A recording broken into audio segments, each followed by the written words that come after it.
অতীতটা তো সবসময় আমাকে ছায়ার মতো তাড়া করে ফিরছে না। সে চলে গিয়ে আমাকে মুক্তি দিয়ে যায়নি, আমাকে শাস্তি দিয়ে গেছে। তার ছায়া, তার রূপ সব সময় এই বাড়িতে রয়েছে, তার মেয়ের রূপে। এ কি, তোমরা কাঁদছো কেন? একই অবস্থা হয়েছে তোর। তোকে এই অবস্থায় দেখতে হবে আমরা কেউ ভাবিনি রে। তোর মুখে সেই সহজ সরল হাসিটা কোথায়? হ্যাঁ রে বাবা, তোর কি খুব কষ্ট হচ্ছে? দাদা ভাই, এই দাদা ভাই, তুই না আমাদের সাথে বাড়ি চল। হ্যাঁ, বাড়ি চল। এই বৃষ্টি, এই বৃষ্টি, তুমি এরকম কেন করছো? তুমি এরকম করে কাঁদলে শুভ আরো কষ্ট পাবে না? ডাক্তারবাবু তো বলেছে যে শুভ তাড়াতাড়ি সুস্থ হয়ে যাবে। একদম এরকম ভাবে কাঁদে না।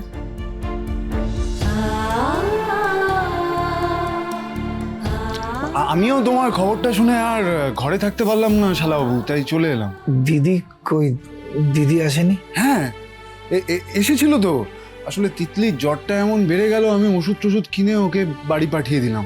একটু আগে ফোন করে তোমার খোঁজ নিচ্ছিল, খুব কান্নাকাটি করছে। আমি ঠাকুরকে বলেছি এরপর যদি আমাকে এই দিন দেখতে হয় তাহলে সেই দিনই যেন আমায় ঠাকুর তুলে নেয়। ওই দেখো মা, তুমি আবার কাঁদছো কেন? মা, আমি একদম ঠিক আছি, আমি ঠিক হয়ে যাব তো।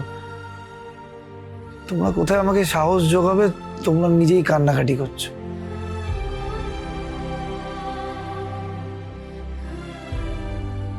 হ্যাঁ রে বাবা, তোর গায়ে হাতে খুব ব্যথা না?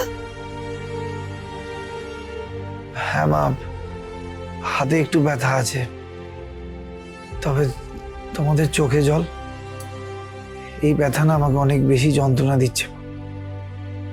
এবার তোমরা সবাই একটু হাসো তো দেখি, তাহলেই আমি মনে সাহস পাবো।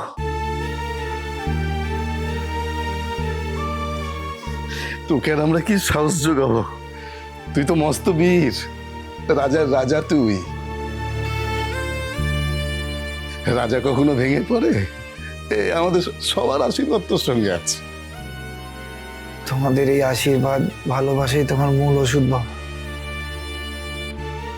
সামান্য একটা অ্যাক্সিডেন্ট আমাকে কি কাবু করতে পারবে?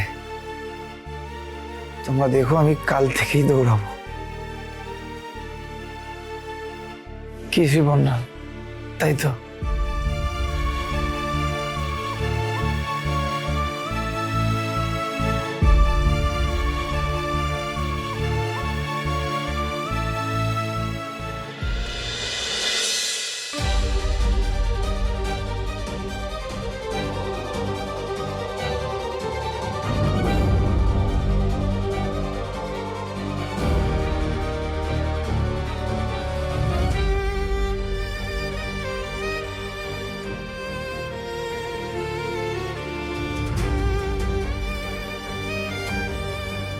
শুভজিৎ অধিকারীর প্রাণ বাঁচিয়েছে সেই মেয়েটি, যে যদি ঠিক সময় ব্লাড না ডোনেট করতো তাহলে আমরা এত দ্রুত অপারেশনটা করতে পারতাম না। কে সে মেয়ে? সে হলো আপনার মেয়ে শাওন।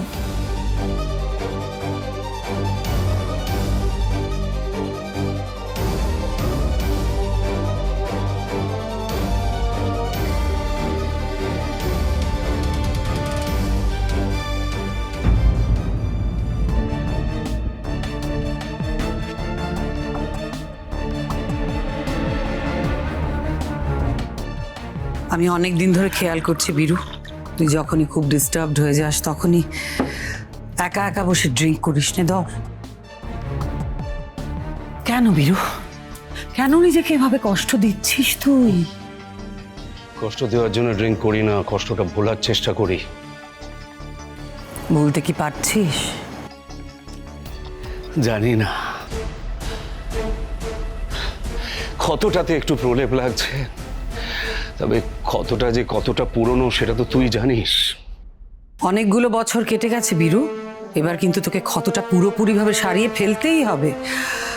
তোর কি মনে হয় শাওন বারবার তোর এই ক্ষতটা বাড়িয়ে দিচ্ছে? ও নিশ্চয়ই আবার কোনো ভুল করেছে। ওর ভুল আর আমাকে কতটা যন্ত্রণা দিতে পারে।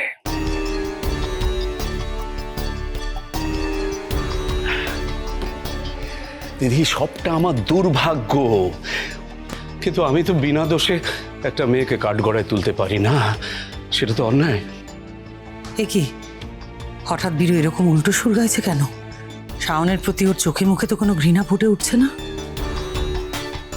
আমি বিনা কারণে কাউকে ঘৃণা করতে পারি না, সেটা আমার বিবেকে বাধে। আমি বুঝতে পারছি বীরু, তার মানে শাওনের প্রতি তোর সহানুভূতি আছে। তার মানে তুই ওপর ওপর যতই রাগ দেখাস, আসলে ভেতরে ভেতরে ওকে তুই ভালোবাসিস, তাই তো? না, আমি ওকে ভালোবাসতে পারি না। ভালোবাসার চেষ্টা তো করিস। ভালোবাসা যেখানে আমার কাছে বিষ হয়ে গেছে, সেখানে আমি ওকে ভালোবাসবো কি করে বলতো? ওকে সামনে দেখলেই তো ভালোবাসার যন্ত্রণায় আমি ছটপট করি, সেই বিষের যন্ত্রণায় কাতরাই আমি, সারা শরীরে আমি সেই যন্ত্রণা ফিল করি, আর একটা ভয় আমাকে ঘিরে ধরে। কিসের ভয় বীরু? ভালোবাসার ভয়। আমি তো সত্যি সত্যি কাউকে ভালোবাসতে চেয়েছিলাম, ভালোবাসাকে পবিত্র মনে করতাম, কিন্তু একজন তো আমাকে ঠকিয়ে আমার কাছ থেকে দূরে চলে গেছে। আচ্ছা, আমার সাথে ওকে এরকম কেন করলো বলতো? হ্যাঁ, আমি তো একটা সুতোয় আমাদের দুজনের জীবনটাকে বাঁধতে চেয়েছিলাম, সুন্দর করে গড়ে তুলতে চেয়েছিলাম, কিন্তু ও আমার সব কিছু এলোমেলো করে দিয়ে আমার কাছ থেকে দূরে চলে গেল। আমার মনের মধ্যে ভালোবাসার প্রতি একটা দাবানল জ্বালিয়ে দিয়ে ও আমার কাছ থেকে দূরে চলে গেল। তোর মনে দাবানলটা তো আমিই জ্বালিয়েছিলাম বীরু, আর সেটা এখনো জ্বলছে দেখে অনেকটা নিশ্চিন্ত হলাম। কেন করলো বলতো? হ্যাঁ, এটা তো অন্যায় নাকি? বীরু, অতীতটা তোকে ভুলতেই হবে বীরু। ভুলতে তো চাই দিদি, কিন্তু ভুলতে পারছি কোথায়? অতীতটা তো সব সময় আমাকে ছায়ার মতো তাড়া করে ফিরছে না। সে চলে গিয়ে আমাকে মুক্তি দিয়ে যায়নি, আমাকে শাস্তি দিয়ে গেছে। তার ছায়া, তার রূপ সব সময় এই বাড়িতে রয়েছে, তার মেয়ের রূপে। যাতে আমি অতীতটা না ভুলতে পারি, সেটা বারবার যাতে আমার মনে পড়ে আর আমি যন্ত্রণায় ছটফট করতে থাকি। একটা কথা আমি তোকে বলতে বাধ্য হচ্ছি বীরু, তুই কিন্তু তোর নিজের কষ্টটা নিজেই বয়ে বেড়াচ্ছিস। আমি জানি কেন, কারণ তুই তো বড্ড ভালো মনের মানুষ, বড় মনের মানুষ তুই, তাই না? সেই জন্যই তো শাওনকে ছোট থেকে বড় করেছিস। এখন তো মেয়েটা অনেক বড় হয়ে গেছে, কিন্তু আমার প্রশ্ন হলো, এসব করে তুই কি পাচ্ছিস? তুই তোর জীবনটা ঠিক করে বাঁচতে পারছিস কি? এত কিছুর পর তুই ওই মেয়েটাকে এই বাড়িতে কেন রেখেছিস বীরু? আমি তো ওকে বাড়িতে রেখে বড় করতে চাইনি, কিন্তু ওকে তো আবার ফেলেও দিতে পারি না। কারণটা কি বীরু? কারণটা শুধু আমি জানি, কাউকে বলতে পারি না। তোর সঙ্গে কি উল্টো পাল্টা কথা বলছি? রাত হয়ে গেছে, যা শুয়ে পড়।